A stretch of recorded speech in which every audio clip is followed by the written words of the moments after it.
Bom, pessoal, continuando então a nossa análise de cenários, nós vimos no último vídeo a importância de analisar o ambiente interno e o ambiente externo. O ambiente externo, o macroambiente e o microambiente. Para que essa análise seja feita, é necessária informação. E existem sistemas de informação dentro da empresa voltados à geração desse tipo de conhecimento, desse tipo de indicação para os gestores, que podem ser usados com finalidades diferentes. E com base nessas diferentes finalidades, nós podemos então segregar esses sistemas em três categorias. O primeiro tipo, chamado sistema descontínuo de análise, como o nome está dizendo, o descontínuo é um sistema caracterizado por ser de uso eventual. Tá? Então não é algo que a gente usa com frequência. Ele é usado, como o nome está dizendo, como a descrição está colocada, em situações de crise. Situações de crise são típicas para colocar esse sistema em funcionamento. Então imaginem que algo de grande relevância aconteceu, que está impactando muito na empresa, e é necessário tomar uma decisão. É um fato imprevisto, é um fato inusitado, mas que exige que a empresa se posicione em relação a esse fato e tente definir uma resposta, ou uma ação de contenção, ou algo que possa lhe proteger dessa ocorrência. Para que essa decisão possa ser tomada, é necessário ter informação em um sistema que não foi programado. Um sistema não programado é um sistema que não foi previamente definido para gerar esse tipo de informação. Mas ele precisa, emergencialmente, tá, funcionar, buscando informações internas e externas que muitas vezes não haviam sido geradas antes, para viabilizar que essa decisão, essa análise possa ser feita e essa decisão possa ser tomada. Então é um sistema que tem que se caracterizar por grande flexibilidade para permitir que, em um prazo curto, informações sejam geradas de um modo relativamente preciso. Aqui nesse caso, muitas vezes a rapidez é mais importante do que a precisão. Muitas vezes você tolera uma certa imprecisão, mas desde que a informação seja disponibilizada rapidamente, para viabilizar que essas decisões sejam tomadas de forma tempestiva, garantindo que o alcance dos resultados possa ser feito.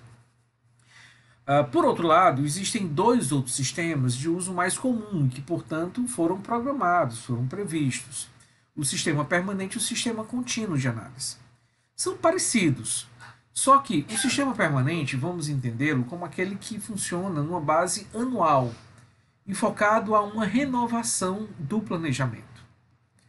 Nós sabemos como é importante para a empresa, mesmo tendo um planejamento de mais longo prazo já definido, diretrizes estabelecidas, o que é muito importante, que ela possa avaliar o seu planejamento anualmente, tentando redefinir, rever, validar algumas estratégias, algumas ações, alguns indicadores, em função do grande dinamismo do mercado.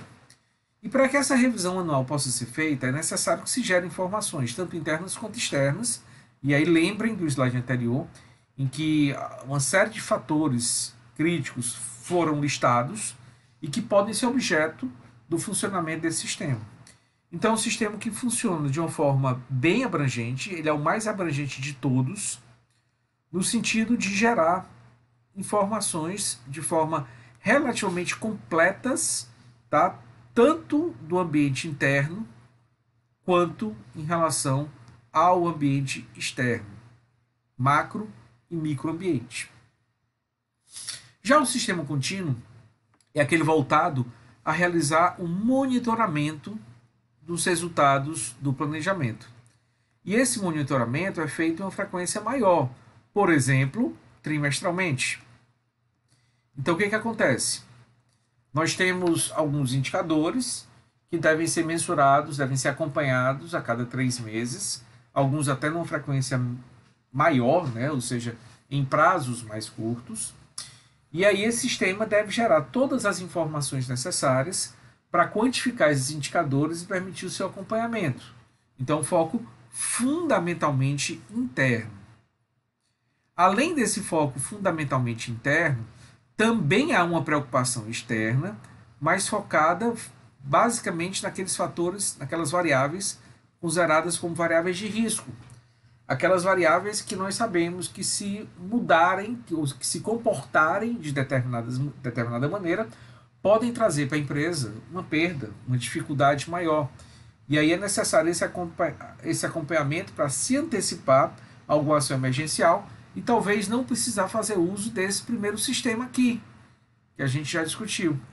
Então esse é um sistema também relativamente amplo, né, no sentido que ele vai trabalhar diversas variáveis, mas menos abrangente do que o sistema permanente, já que ele não necessariamente vai precisar gerar, a cada vez que ele funciona, informações sobre todas as variáveis relevantes. Então eu posso dizer que a abrangência dele é um pouco menor. Tá? Se atendo, portanto, às variáveis internas, isso aqui com frequência e com um volume mais alto, e em relação a variáveis externas, aquelas que estão apontando para uma situação de risco e que exige, por esse motivo, esse monitoramento. Bom, com essas informações é possível fazer análises um pouco mais completas, incluindo aqui a utilização de algumas ferramentas de análise estratégica. O nosso intuito a partir de agora é entender como essas ferramentas podem funcionar e podem ajudar a empresa. Uma primeira ferramenta é a matriz BSG, é uma ferramenta muito usada, muito conhecida e que é trabalhada em marketing, trabalhada em análise de produtos, de portfólio e também no planejamento. Esse nome BCG vem da empresa que a criou, Boston Consulting Group, e que procura fornecer por meio do posicionamento em quadrantes como cada elemento do portfólio de uma empresa, ou como cada uma das suas unidades, das suas linhas de atuação se comportam em relação ao mercado. Isso é feito relacionando duas variáveis, uma de cunho mais externo. Essa de cunho mais externo é o crescimento de mercado. Ou seja, o mercado está crescendo, está estável, está diminuindo de tamanho, e isso diz respeito à sua atratividade. O mercado é tão mais atrativo e, consequentemente, o mercado justifica mais investimentos a partir do momento que ele cresce mais, em que há uma tendência de que mais vendas sejam realizadas, os clientes estão demandando mais produtos. E a variável interna é a participação relativa do mercado, ou seja, como a nossa unidade, como o nosso produto, como cada uma das nossas linhas de atuação de produtos se comporta em relação ao mercado. Então aqui seria cada um dos nossos negócios em relação ao mercado. Tá? Se nós temos uma participação nesse mercado significativa, somos líderes, por exemplo, temos uma participação alta, ou se a nossa participação é diminuta. E, consequentemente, nós não conseguimos auferir uma receita e um rendimento significativo. Percebam que, nesse caso, essas duas variáveis são segmentadas em uma situação alta e baixa, e no cruzamento nós temos 4 quadrantes. Nesses 4 quadrantes, nós podemos posicionar cada uma das nossas unidades de negócio, cada um dos nossos produtos ou das nossas linhas. A primeira delas chama atenção é o abacaxi. O que é o abacaxi? Percebam, é o cruzamento, é uma situação em que nós temos uma participação de mercado baixa, o nosso produto não consegue ter um bom desempenho nesse mercado, e é um mercado que cai, é um mercado que está estável ou até mesmo caindo. Qual é a solução para cá? Se o mercado não reage, se o mercado não dá mostras que tende a crescer, e se a gente percebe que é difícil nós melhorarmos a nossa aceitação no mercado, talvez a estratégia mais lógica, que é muito comum para produtos indicados, nesse caso, é o de saída. Tá? Outra situação, aqui em cima, é a interrogação. O que é a interrogação? Quando nós temos um mercado que cresce, um mercado com tendência de evolução, mas o nosso produto ainda não decolou. É um produto que tem uma participação baixa. Por que interrogação? Porque existe uma dúvida em relação ao que fazer. Mantemos investimentos? Vamos continuar investindo? Ou vamos programar uma saída, nem que seja gradual, do produto no mercado? A grande questão é qual é a nossa capacidade de fazer com que essa participação de mercado aumente. O mercado está crescendo, o mercado está dando indicação que ele vai crescer. Qual é a nossa condição de fazer com que a nossa participação, o nosso produto, a nossa unidade atinja níveis de performance mais altos? Se isso for algo viável, a nossa decisão pode ser continuar investindo para tentar fazer uma mudança de quadrante para cá, ok? Considerando que o mercado vai continuar crescendo. Caso nós percebamos que essa evolução na nossa participação seja difícil, talvez a estratégia mais interessante seja programar uma saída gradual. Temos ainda uma posição extremamente favorável, que é a estrela, os produtos estrela. O que são produtos estrela? São produtos que lideram o nosso portfólio. São produtos que talvez ainda não gerem uma receita muito grande, porque o mercado pode ainda estar nas suas fases iniciais, está em crescimento. Mas no médio e longo prazo, a promessa é que esse mercado atinja um tamanho considerável e esse mercado nos tem como líderes. Nossa participação de mercado é alta. Ou seja, se nós continuarmos com essa participação alta em um mercado que está crescendo por algum tempo, a tendência é que nosso retorno financeiro seja significativo. Então, esse é um produto que deve ser objeto de nossa preocupação constantemente. É um produto que merece investimentos, é um produto que merece ter muita atenção na sua gestão, principalmente focando em um posicionamento da empresa mais no longo prazo. E nós temos ainda uma situação que é a vaca leiteira.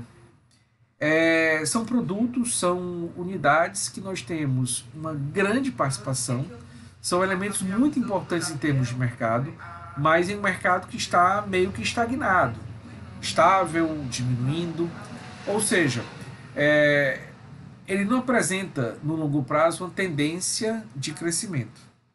O que pode ser feito nesse caso? Se há uma expectativa que esse mercado pelo menos permaneça em sua posição por um certo tempo, sem quedas ou com crescimento bem baixo, mas uma certa estabilidade, a estratégia poderia ser investir para tentar manter a nossa posição, para evitar que concorrentes consigam ganhar uma participação de mercado que a gente tem. Afinal, na posição atual que nós estamos, é um mercado que tende a ser bastante lucrativo. Então, a estratégia pode ser de defender essa nossa posição atual frente à ação de concorrentes que tendem a tomar a nossa fatia. Ou, caso a gente perceba que a tendência de mercado é de queda e que ele não vai permanecer ativo muito tempo, a nossa estratégia pode ser de não investir e de tentar obter o máximo de retorno possível enquanto ainda é viável. Ou seja, esgotar todas as possibilidades de ganho que esse mercado apresenta. Mas temos que analisar bem a situação para identificar o que pode ser feito. Aqui, inclusive, nós temos algumas dessas possibilidades, algumas dessas estratégias que podem ser utilizadas. Por exemplo, construir participação de mercado. Onde é que eu aplicaria essa estratégia? Em pontos de interrogação que podem virar estrelas no futuro, aquela migração daqui para cá. Nesse caso, eu posso abrir mão de lucros no curto prazo, reinvestindo o dinheiro que está sendo gerado e, inclusive, colocando dinheiro da empresa para tentar fazer com que a participação de mercado no longo prazo seja alcançada, para gerar um retorno no longo prazo. Outra estratégia possível, manter a participação de mercado. Vacas leiteiras com forte posição. Nesse caso, defender esses produtos da concorrência. Nós precisamos desse caixa, nós precisamos desse retorno financeiro para garantir a posição da empresa e para permitir o investimento em outros negócios. Colher são vacas leiteiras fracas que não vão resistir por muito tempo. Então, nós sabemos que o mercado está caindo, o mercado está diminuindo de tamanho e a concorrência é muito agressiva. A gente não vai conseguir manter essa posição por muito tempo. Então, é extrair o máximo que esse mercado ainda oferece para que, posteriormente, nós possamos sair vendendo os ativos. E desinvestir seria um ponto de interrogação e abacaxi que a gente percebe que não vai gerar um retorno no longo prazo.